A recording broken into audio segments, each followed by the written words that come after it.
Morning, everybody. We're going to start just in the interest of everybody's time. Paying up front.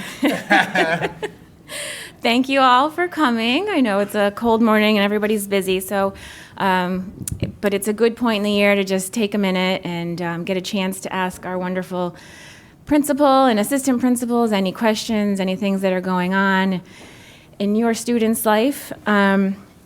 Before I hand it over to them for the Q&A, first of all, I wanted to let you know this meeting is being recorded, so we might repeat your questions up here if you don't mind, because we want, I know I've viewed at home and it's hard sometimes to hear the question, but if we repeat it in the mic, it'll get captured for those that can't attend in the morning. Question? Do we get any video? No, you are generally not, but I can't promise, so but you are being videoed. Who's watching, I don't know. But I do get emails from people, unfortunate that they can't attend in the morning. So that's the best we can do for them for the morning meetings.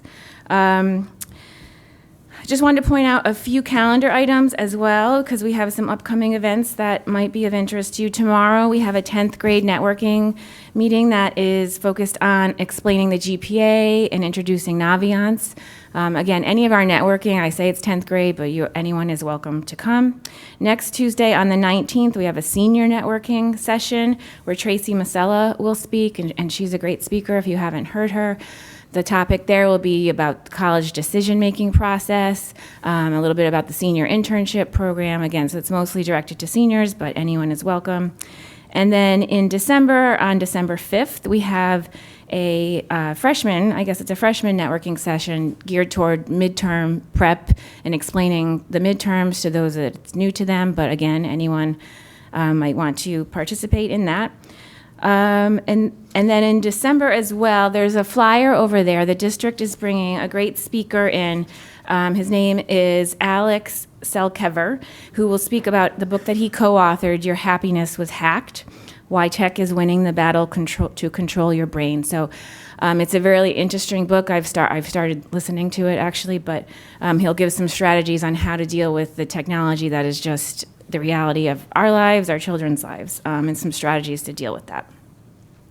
So those are our upcoming events.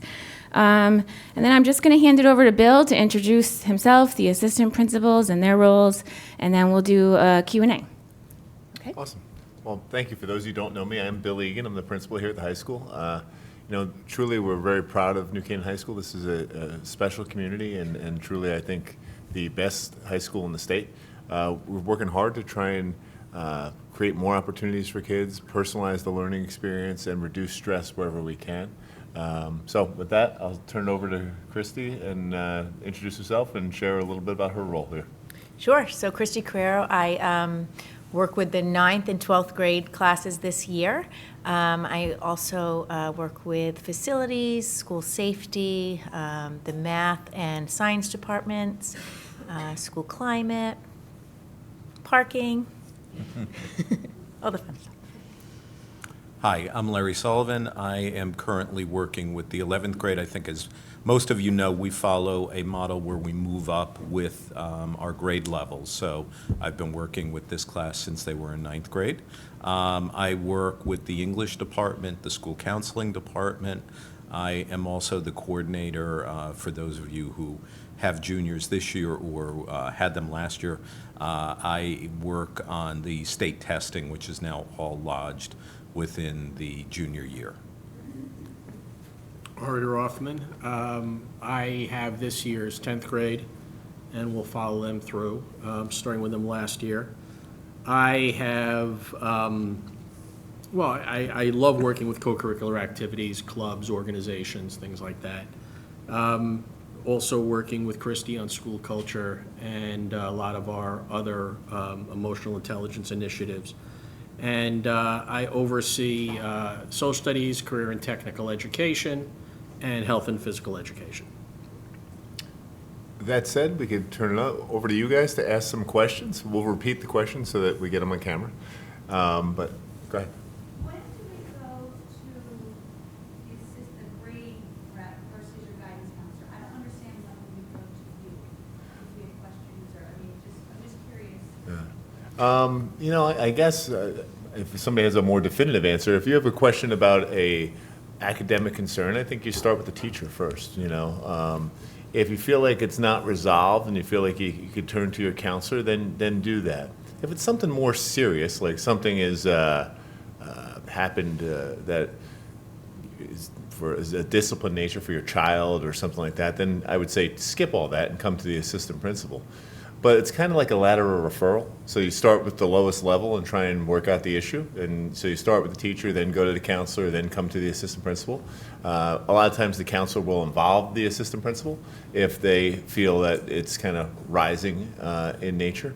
But that's kind of the way the system works. Yeah, I would simply add on to what Bill said. If you ever have a concern about your child's emotional or physical safety at school, please reach out to us. Certainly the school counselor is a big piece of that as well. But if there's something going on that you feel is really impacting those things. Yeah. Other questions? Yes? I know this isn't a conversation or talking about homework.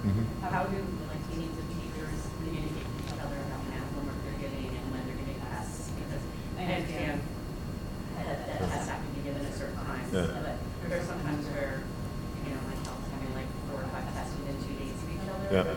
So how are the teachers communicating that? I would say there's a couple of things. The question is regarding tests and homework. So I guess I'll share a couple of things. I think Ari wants to share some stuff too. But homework, we've tried to.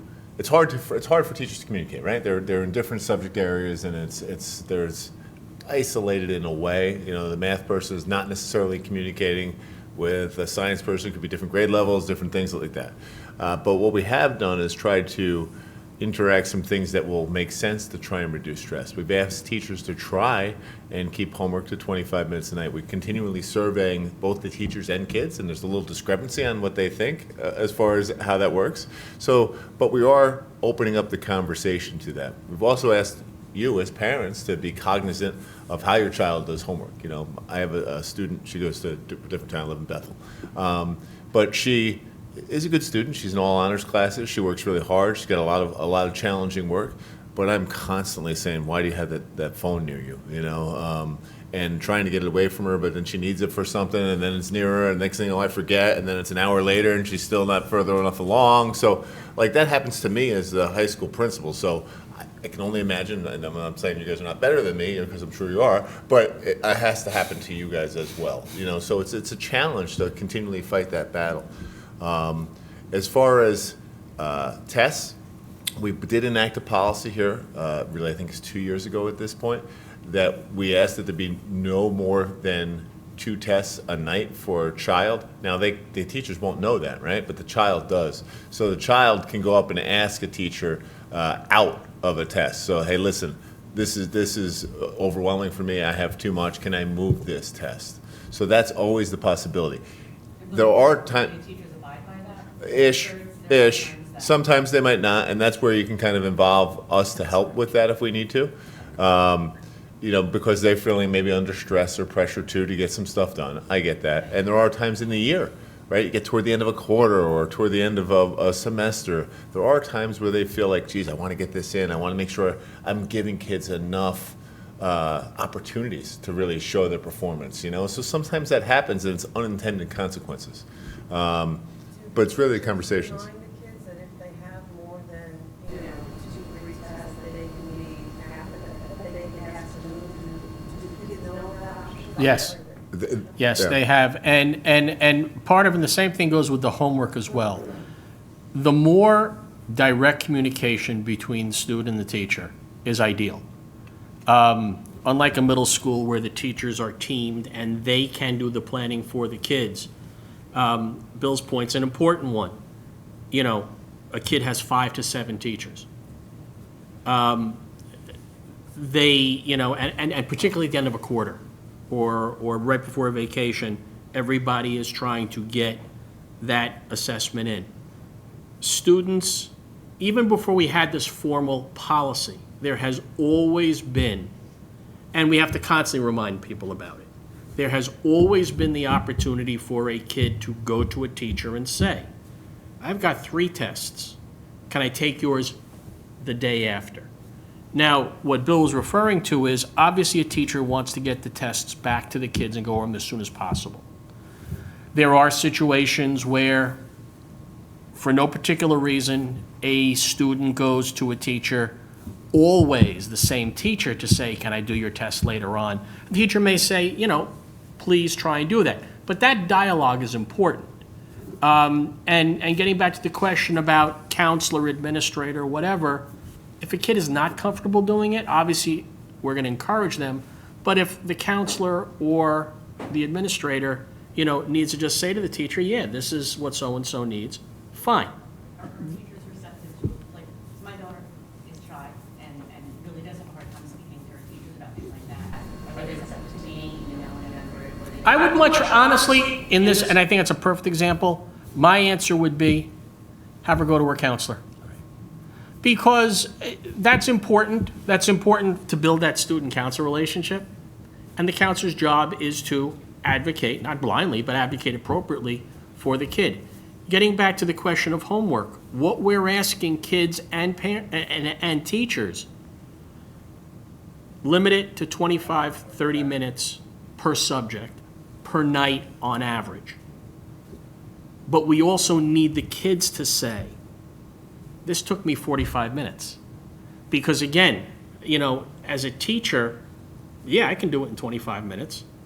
But if the class is telling you, or a number of kids are telling you, it also provides an opportunity, even if it's just one kid, for that teacher to work with that one kid as well. So the more communication there is, the better, the teaching and learning process is a two-way street. The more there is, and that's going to help us and teachers get a better gauge on what really is 25, 30 minutes for this type of kid. Yeah. And I would say this too, if you feel you need to reach out to a teacher, do that, I feel comfortable yeah. doing that. I just mean, like, in that particular instance, I know she should be speaking up. Sure. So I wanna It's get the her- ideal. Well, Obviously, you want to get what's best for the kid and encourage them as best as possible. But ultimately, if Well, the and it's communication needs to be there, sure. it's such a weird thing too, right? You're trying to encourage self-advocacy all the time. But sometimes kids come into high school and they're not there yet. You want them to be there. You hope they're there. You hope they're there freshman year. Maybe they're there sophomore year. Maybe they're not even there senior year. But you're trying to develop self-advocacy skills, if I can speak. Questions? Go ahead. Does the school have an international program? An idea?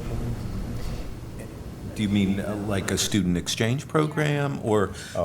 so no, we don't officially have one.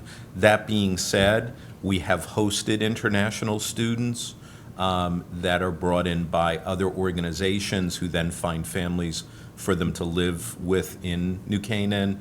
And we've had a rare student who goes and does that as well.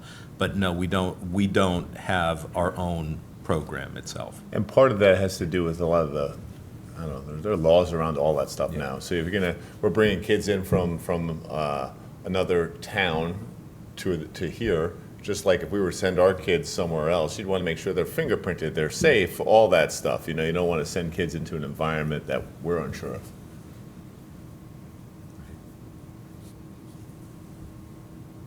Any other questions? Yes? Is there any update on the Schoology rollout? They are, actually. We had a big professional development day on November 5th, and, there were different levels or tiers of training, so if they're relatively new into Schoology or if they're advanced. I would say different subjects are more advanced than others. You guys may be able to tell that even in some ways better than me. But by semester, by the time the semester ends, one course should be loaded into Schoology. That said, it's going to be a while. I would say by next year we should be further along where you'll see all homework assignments and things like that. And that's where it's really beneficial. You have one-stop shopping for all that. But it might be a year before we get there. But ultimately, we will get to a spot where everybody's using one platform. That doesn't mean there won't be connections to other things, but it will come through one space. It's honestly, I think most people are. It's an opportunity for us to kind of, it's so weird. It's like, again, unintended consequences, right? So when we first got into technology space, you said, okay, great. If you want to post your stuff, post it anywhere. Just let people see it. And the next thing you know, you had kids and parents shopping 7, 8 different spots looking for a homework assignment. It takes you a half hour to even find it, if you could find it, or something's buried somewhere else. It was not what we intended it to be. A step up from just the days of writing the homework on the blackboard, but at the same token, it's still not what we wanted it to be. So this will be better. One of the other things we're looking at as a school is we're looking at our use of time, i.e. the schedule. So we've kind of taken visits and tours to other schools who, the studies are pretty clear as far as reducing stress for kids, especially in high-performing environments. They should have no more than 4 or 5 periods in a day. They should be longer, where they can go deeper into the learning, but not be constant changeover and constant variety. That'll help with a lot of things. It'll help with homework as well. So if instead of having 7 classes a day, you might have 3 or 4. So just that alone will help with homework. It will help with stress, it will help with pace. We'll also treat the kids more like college students, where they'd have courses kind of on an every other day basis. So that's one of the things we're looking at and we're really working with the faculty on. We're not there yet, but it's one of the things that we're going to be looking at, as far as the whole school start time conversation. Really, we look at that as a student wellness and staff wellness conversation. So, we look at homework, we look at the types of work that kids are doing, so teachers are looking at project-based learning, all that, but we're trying to take a look at how we run our day, even for us anyway, whether the times change or not, it's kind of, I don't want to say irrelevant to us because we kind of come in and teach and do our day, but how we use the time during the day is really beneficial for how we can set up things for kids. Where are we left with the later school start time? I can't keep up with that. Right now, it's in the Board of Education's hands, so they're looking to make a decision about what they do with it. So that's really kind of. So it's there for like. This budget season, no. They're determining this budget season what they intend to do. So we should have, I think, more clarity as we get through the budget. Yes or no this year? I think so. Yeah, I think so. Again, I'm not the one who makes that decision, but I think so. No, Yeah. I know these are recorded. And I want to make sure I don't say the wrong thing. Yeah, Ju- the goal is to Have a decide decision. Or to Yeah. decide not to decide Yeah. in the next. I know they were part of looking. the budget process. They were looking at alternatives several different alternatives. One being stay the same, one being like move it 15 minutes, one being move it like an hour. Now there are some other, not quite an hour, about 50 minutes, but there's some other alternatives with that, right? So the elementary kids would then have to come in earlier, and then there's a whole decision-making process the Board of Education has to go through. So they're going to determine for the budget, and the budget really gets wrapped up in March, whether or not we move forward with changing our school start times because it has budget implications for next year. So we should know, yeah. Just to tag on something Bill was talking about, another initiative besides sending teachers out to visit schools with different schedules, for the last year or so, we've encouraged a lot of teacher walkthroughs so that teachers are visiting their peers' classrooms within the building. Part of it is to break down that wall so that a teacher who is teaching, as an example, ninth grade English can see what ninth graders are doing in math classes, can see what ninth graders are doing in science classes, and looking at how those skills overlap, how an English teacher can help complement and teach a student perhaps to write for science, those types of things. But I think an unintended consequence of this has been that every teacher who's participated has come back and said, wow, this is a long and busy day for kids with a lot of transitions. So it's opened up some thinking about what does a school day look like for our kids when I'm no longer the person who's staying in my classroom for 45 minutes and then the new group comes to me, but now I'm participating in what life is like for them.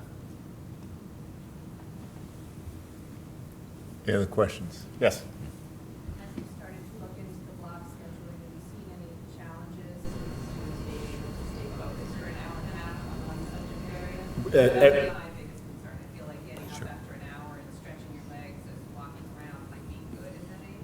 But So we've been very purposeful about the schools we visited. So we visited schools that have been in the block for 10 years. We visited schools that have been in the block for 3 years. And we visited a school, a Durgay school, just like us, Wilton, who just transitioned to the block this year.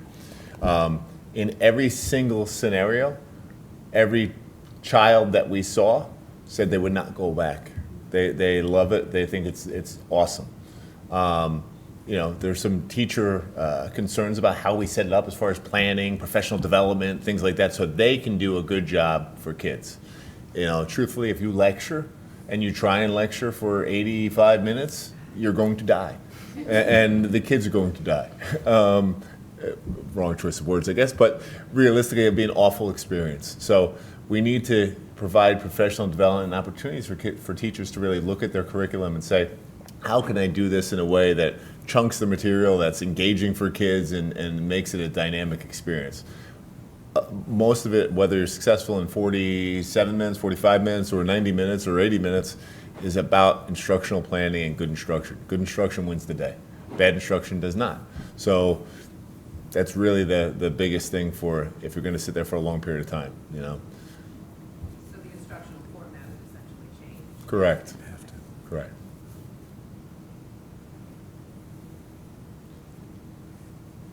Any other questions? Wait time. Unfortunately for me, I'm going to run. I do have to the service for one of our parents who passed away this week. I just want to run over to St. A's and get there. I will leave the forum up for these guys. You could give them the really challenging and difficult questions now that I'm leaving. But if there's anyone needs me personally, my door's always open. You can come see me.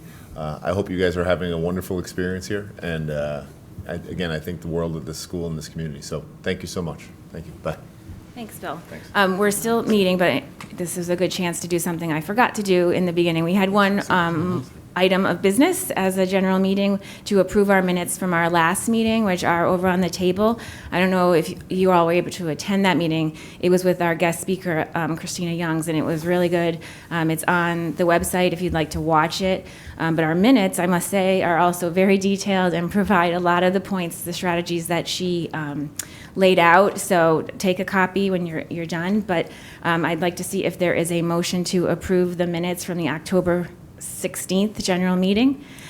Kristen, and second, Claire. All in favor? Any opposed? Great, thank you.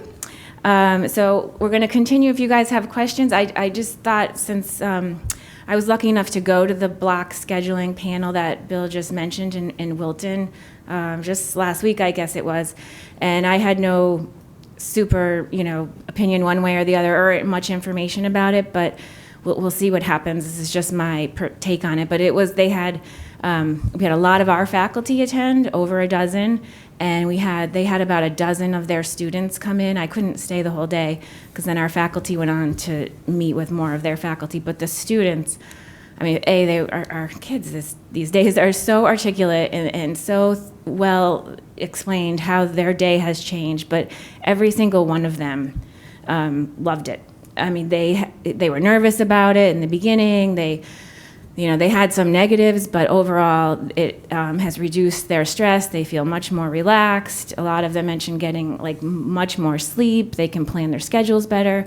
Yes, some of their classes adapt better in terms of the topic if it's very, lecture-based, but they all said most of the teachers have kind of morphed it where after 30 minutes, they maybe change and work on a worksheet and then come back. So there's things we'd have to do, but it was really interesting. I had, again, no idea of what it was going to be like, but that they were kind of unanimous in terms of that, yeah, this is great, it's helped me.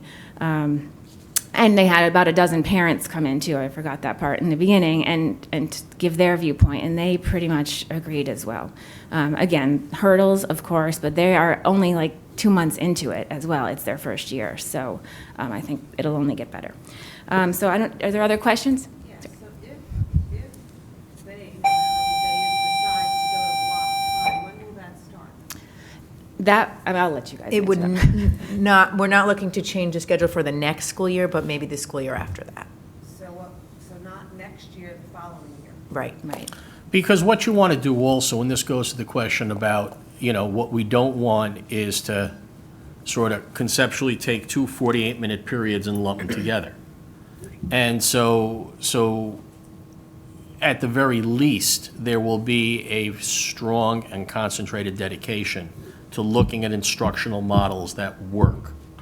One of the things that Wilton, and I was there as well, one of the things that Wilton said they did was they even piloted a new schedule the end of the previous year as part of sort of their testing period to see how it works and so on and so forth, for like a week or two, that's all. But any school that has gone to this has spent appropriately a good solid year minimum preparing for it. It's not just, putting a puzzle together and that, it's teachers in every discipline really thinking with every type of student. How can you use this time effectively? So there's a lot of preparation and professional learning that will and should go into it. Understood. Schools are willing to share some of their lesson plans and things? Absolutely. The beauty of it is, as I think this was the fourth or fifth visit. Yeah. We now have, I would say probably somewhere between 50 and 60 staff members from across disciplines, including counselors, administrators, so on and so forth, who have gone out and really networked with these people. And the intention is, if I'm a science teacher, I need to talk to a science teacher and find out how they're teaching this in this structure. How are they using time and meeting these curricular needs? So those connections are there. Wilton in particular, that was the visit I was on, were very, very generous across the board, and I think everybody's felt that way. Right. Because they've done the same thing. As they've gone, they've learned from other schools that are doing it. Right. Both Christy and I participated in the spring in going to the two Fairfield high schools, which Bill referenced, are probably in their 8th or 9th year. And again, I think resoundingly, they're welcoming us in, saying, no, come see it, come ask questions, meet kids, talk with teachers, visit classrooms. I think we benefit from working with our colleagues in other districts, both those that are, in the growing pains of it now, as well as the people who have lived it for the lifetime of a group of kids already, going through from 9th through 12th grade. I think my biggest concern would be, as a teacher, having to rewrite all of my lesson plans, all of my curriculum would be Sure. crazy. But it's not going to be, the curriculum, the curriculum is what you want kids to know and be able to do. That doesn't change. Particularly if it's a sort of what I would call like an established curriculum, much like an AP or within certain skill-based courses. What the work that needs to happen is probably focusing on where you can concentrate within that curriculum. But again, even at 48-minute periods, the vast majority of our teachers have not been lecturing for 48 minutes. So the idea of, even in 48 minutes, how do you engage kids in a variety of ways? How do you set up a series of activities? So that's happening already. So it's a question of maybe just looking at it in a different package. So it's not starting from scratch. And again, it's very much what these visits have been, is literally, you're a teacher of this, talk to that teacher, see how they're doing this. So there's that ongoing discussion, which will feed into the work. Is this initiative coming from the high school, coming from the Board of Ed? And so the high school would recommend to the Board of Ed? Is this a Board of Ed decision as well to move to block? Or is this a high school decision? It's a high school discussion. We're looking at, as I think all schools are, and all boards are, how can we institutionally tamp down a lot of the pressures on kids? I'm just wondering if, because if we were to do this, I know, and I can only comment on, because we're coming from private school to public school. A lot of the private schools did this years ago. They brought in companies, they retained, they evaluated how to maximize the student's day, and almost all of them changed to block as well. And I can say from a parent from that, seeing a change, it was a huge change. And I think anytime you shake things up and have people self-evaluate, it's a good thing. But also with that, a lot of these companies, they did retain people to come in and evaluate the school, the environment, and the schedule, and how best to maximize it for the student and the teacher. I'm wondering if that decision is made, is that something that would be presented to the Board of Ed that we would want done? Or is this something you guys are doing within-house to evaluate how best to maximize? I think we would I mean, I guess the best answer to give you is all of the above. I mean, what I was saying is, it's not going to a block schedule that's the objective. It's lowering the number of classes that kids have. There are many schools that are doing this through a variety of block schedules. I'm wondering if they Yeah. retain someone to help evaluate their environments and how best they can. They have done that, and they're also using other schools to provide feedback and so on and so forth. I think from a technical standpoint, we would present to the board. We would obviously go to the board with any types of resources. As I said, professional development. You know, for teachers to prepare to do this is going to go to the board and be part of a whole process.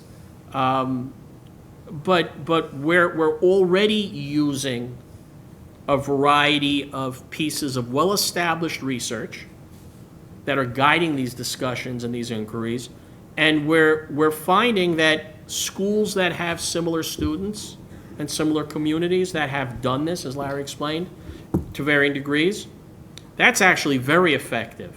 And as we need people, Power School, if we go to a different type of schedule, we're gonna have to bring someone in from Power School to help us physically build a different type of schedule.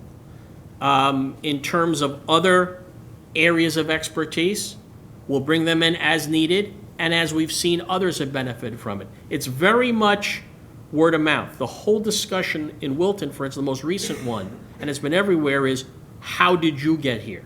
What did you do? So there's a lot of ideas, a lot of things we're trying, and the dialogue is ongoing. Did Wilton change their start times too? Are they, Their start time, I'm a Wilton parent, my boys went through the schools a long time ago. Probably 15 years ago or so. Well, let's put it this way, my son Matt graduated Wilton High School 2007. I don't think he ever had an early start time. So I think they've had it a long, long time. Right. I just didn't know if that was part of that went together or that. No, they're two separate things. The start time discussion is the same start time discussion that's taking place in this town. This really might be coincidental that it's happening now, Right. but I also don't think that they're necessarily linked, because even if we don't change start times and we find a scheduling model that serves the purpose of what we want for our kids and our staff, we're going to move in that direction regardless of when our start time is. And I think just also that goes back, as Ori said, the decision on start time is a Board of Ed decision, Yeah. and they will ultimately make that decision. We would make a decision about the best use of our time within the building in consultation with the Board of Ed, and obviously, I think, with their approval. But I'm glad that those things wouldn't coincide in the same year. I think if start time does change next year after the board goes through its process, we need, and we make a decision still to change our scheduling model, we need that time to work as a faculty on how we do it and how we do it well.